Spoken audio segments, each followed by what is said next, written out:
공동주택과 단독주택을 30세대 이상 분양할 경우 이 청약제도에 의해 분양하도록 규정되어 있고, 주택청약 종합저축, 청약 1순위, 청약 가점제, 지역 우선, 청약 규제지역, 이 5가지 키워드만 알면 됩니다.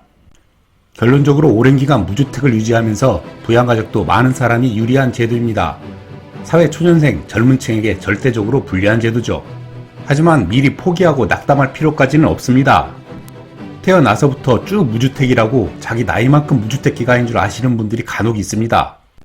많은 사람들이 실제 부양하는 것과 청약 가점제상 부양가족을 헷갈려 하시는 분들이 많습니다. 이 경우 배우자의 직계 존속은 제외되어 총 5명입니다.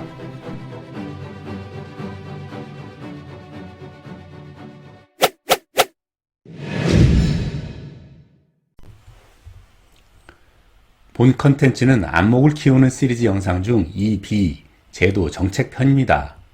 제 채널의 영상 중에 내 집 마련은 어떻게 할까를 보지 않으신 분은 먼저 보고 오실 것을 추천드리고요. 다른 시리즈 영상도 컨텐츠 내비게이션 참고하셔서 골라보시면 도움이 될 거라 봅니다. 그럼 시작하겠습니다. 주택 매입에 관한 기초 상식부터 짚어보는 두 번째 이야기입니다. 신규 주택을 분양받으려고 하면 청약을 통해서 한다고 하는데 이건 무엇인가? 무척이나 복잡한 제도지만 핵심만 간단히 설명해 보겠습니다. 청약 제도는 사실 간단하지는 않습니다. 먼저 청약 대상 주택을 알고 계셔야 합니다. 앞선 영상에서 설명드린 주택 중에서 공동주택과 단독주택을 30세대 이상 분양할 경우 이 청약 제도에 의해서 분양하도록 규정이 되어 있고요. 30세대 미만이거나 도시형 생활주택, 오피스텔은 청약 제도를 적용받지 않습니다. 바꿔 얘기하면 30세대 이상 주택의 선호도가 높고, 그래서 정부에서도 규제를 통해서 올바르게 공급되도록 통제한다는 의미입니다. 자, 그럼 청약 제도에 대해서 최대한 간결하고 쉽게 설명할 테니 천천히 따라오십시오. 청약 제도를 이해하기 위해서는 알아야 할 키워드가 5개가 있습니다. 주택 청약 종합저축에 가입하고 금액과 기준을 충족하면 청약 1순위 자격을 획득하는데, 실제 청약할 때는 청약 가점제 및 지역 우선 청약을 하고 당첨이 되면 계약을 하고 입주를 하게 됩니다. 다만 그럼에도 불구하고 청약 규제를 받는 지역이 있으니 유의해야 합니다.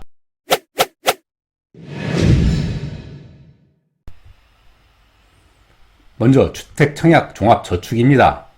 가입 대상은 연령, 세대주 부간 누구나 가입이 가능합니다. 납입액은 2만원에서 50만원 범위에 매달 적립을 하든 아니면 300만원에서 1,500만원 일시납을 할 수도 있습니다. 과거에는 공공주택 청약을 위한 적립식 청약저축, 민영 소규모 주택 청약을 위한 적립식 청약부금, 모든 주택의 민영주택 청약을 위한 예치식 청약예금, 여러 가지가 있었는데 현재는 주택 청약 종합저축으로 일원화되어 있습니다. 다음은 청약 1순위입니다. 조건은 지역별 청약 통장 가입 기간 및 납입 금액을 충족했을 경우에 자격을 획득한 조건입니다. 그럼 지역별 가입 기간과 지역별 금액 기준을 알아보겠습니다. 가입 기간은 위축 지역 1개월, 지방은 6개월, 수도권 및 세종시는 1년, 투기 과열지구는 2년입니다. 금액은 서울, 부산을 기준으로 85제곱미터 이하 300만원, 102제곱미터 이하 600만원, 135제곱미터 이하 1000만원, 모든 면적은 1500만원 예치해야 됩니다. 서울, 부산이 가장 금액이 높고 기타 광역시는 250, 400, 700, 1000만원이고 나머지 지역은 200, 300, 400, 500만원입니다. 보통 85제곱미터 이하가 우리가 흔히 이야기하는 국민주택 규모, 소유에 의해서 33평, 34평 정도 되니 참고하시면 되겠습니다.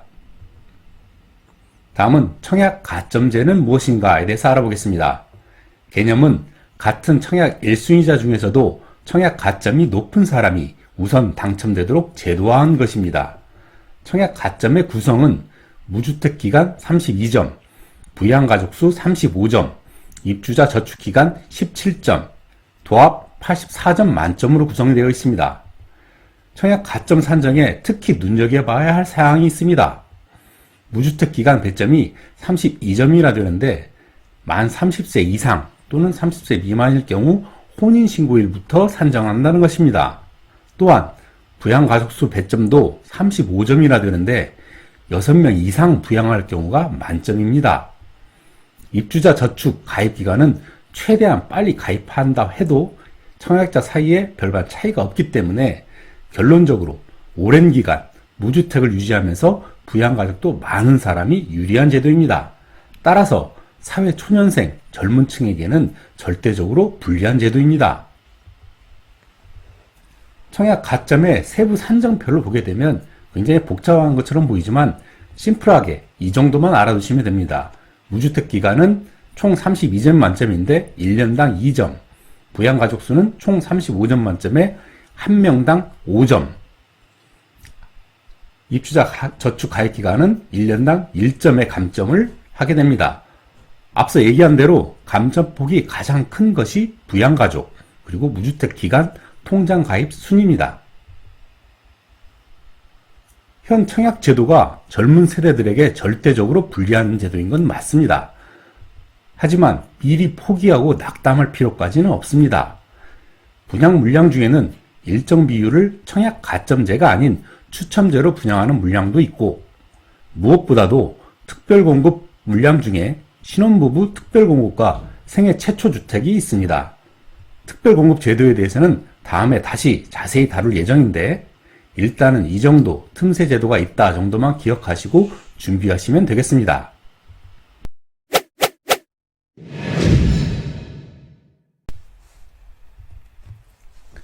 청약 가점제에서 큰 비중을 차지하는 것이 무주택 기간인데요. 무주택 기간은 어떻게 산정되는지 구체적인 사례에 따라 알아보겠습니다. 많은 사람들이 오해하는 것 중에 하나가 무주택 기간인데요. 태어나서부터 무주택이라고 자기 나이만큼 무주택 기간인 줄 아시는 분들이 간혹 계십니다. 하지만 집을 가진 적이 없으신 분들도 만 30세 이상 또는 30세 미만 혼인신고일 중 빠른 날부터 산정이 됩니다. 즉, 미혼 또는 만 30세 이후 혼인이면 만 30세부터 입주자 모집 공고일까지, 만 30세 이전에 혼인을 했으면 혼인신고일로부터 입주자 모집 공고일까지가 무주택 기간입니다. 집을 가지고 있다가 처분을 한 경우에는 무주택이 된 날부터 기산하는 것이 원칙이나, 만 30세 이전에 매각했으면 만 30세부터가 무주택 기산일입니다. 30세 이전 혼인 이후에 매각했으면 매각일로부터 무주택 기간을 계산하고, 30세 이전에 혼인을 했고 혼인 이전에 매각을 했으면 혼인신고일부터가 무주택 기간입니다. 상당히 복잡해 보입니다만 찬찬히 들여다보면 이해하게 될 것입니다. 무주택 기간 이상으로 가점 비중도 높고 계산도 복잡한 것이 부양가족수 산정입니다. 많은 사람들이 실제 부양하는 것과 청약 가점제상 부양가족을 헷갈려 하시는 분들이 있습니다. 따라서 부양가족 산정 요건을 명확히 알고 있는 것도 중요한 청약 전략 중에 하나입니다. 배우자는 무조건 인정입니다. 주민등록 분리 시에도 인정이 됩니다. 근데 직계 비속의 경우에는 청약자 또는 배우자와 동일 세대에 있을 경우만 인정이 됩니다. 특히 30세 이상인 경우에는 1년 이상 동일 세대에 있을 경우에만 인정이 됩니다. 직계 존속 그리고 배우자의 직계 존속의 경우에는 청약자가 세대주이고 3년 이상 청약자와 동일 세대에 있을 경우에만 인정이 됩니다. 배우자의 직계 존속이 청약자와 세대 분리한 배우자가 세대주이고 청약자의 세대원으로 3년 이상 동거했을 경우에만 인정이 됩니다.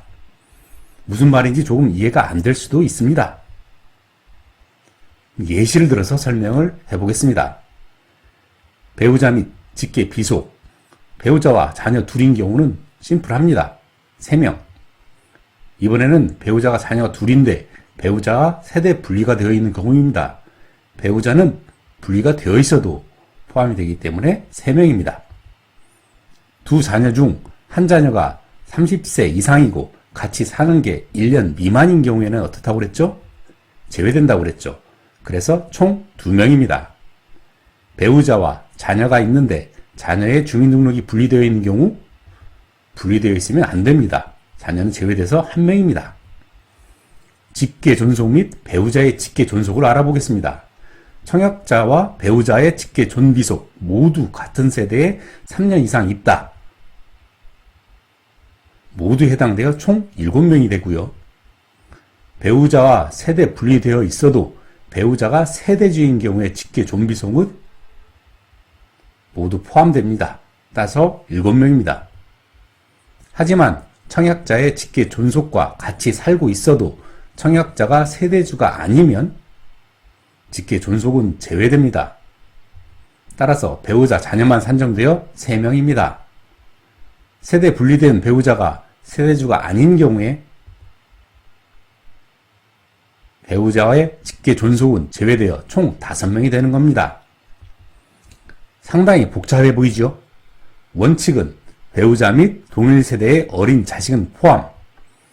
부모님은 내가 세대주로서 3년 같이, 30세 넘은 자식은 1년 같이 살아야 한다라고 기억하시면 간편합니다.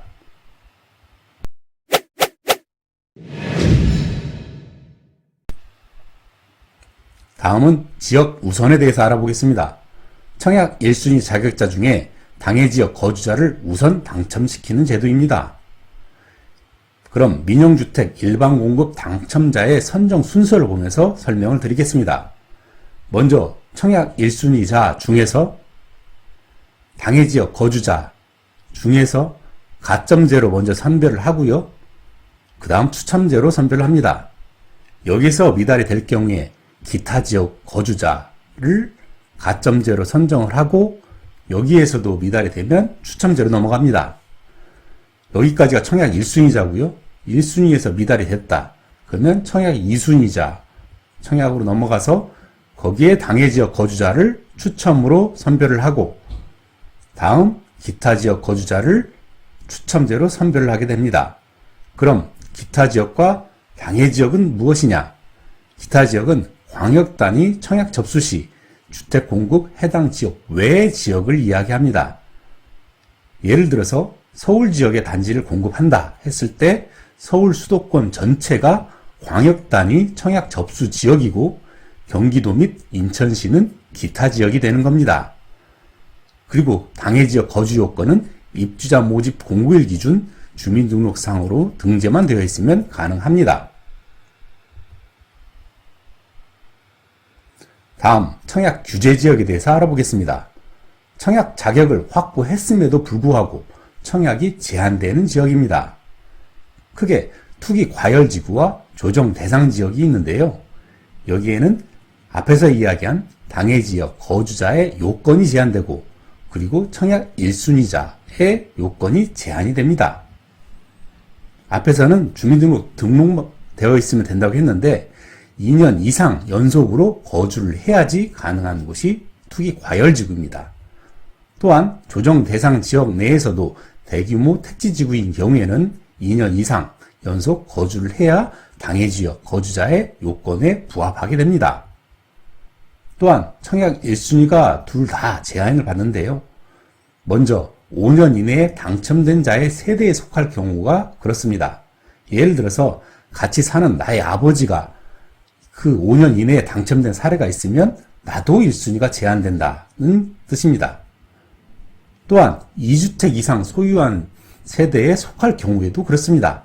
예를 들어 같이 사는 나의 시아버지가 시골에 집을 2개 가지고 있으면 나도 제한이 된다. 그런 의미입니다. 세대원인 경우, 즉 세대주가 아닌 경우에는 청약 1순위 자격을 확보했어도 투기 과열 지구와 조정 대상 지역에서는 1순위의 제한을 받습니다. 청약 제도를 종합해서 정리해 보면 먼저 주택 청약 종합저축은 매월 적금 또는 지역별 금액 예치를 해야 되는데 1순위 자격으로 서울 기준 1,500만원 2년 이상 예치하면 모든 청약이 가능합니다. 또한 청약 가점제는 무주택 15년, 부양가족 6명, 청약통장 가입 15년 이상 되어야지 만점을 받기 때문에 가능한 이 점수에 근접하도록 미리미리 준비를 하여야 됩니다. 규제지역 제한은 투기 과열 지역과 조정 지역이 있는데 이 안에서는 5년 당첨 이력, 유주택자, 세대원의 경우에는 제한을 받게 됩니다. 내 집 마련을 위한 기본 스텝. 소중한 청약 1순위 자격은 빠를수록 좋습니다. 주택청약 종합저축은 없으면 무조건 가입하고요. 청약 가점에서 통장 가입 기간은 무조건 만점을 받아야 그나마 가점을 획득합니다. 금액이 좀 헷갈리고 귀찮으면 그냥 1,500만원 예치하시면 됩니다. 나중에 금액 때문에 청약하고 싶은 조금 큰 평형을 못할 수도 있으니까요. 무주택자의 자격, 기간 철저히 관리를 해야 됩니다.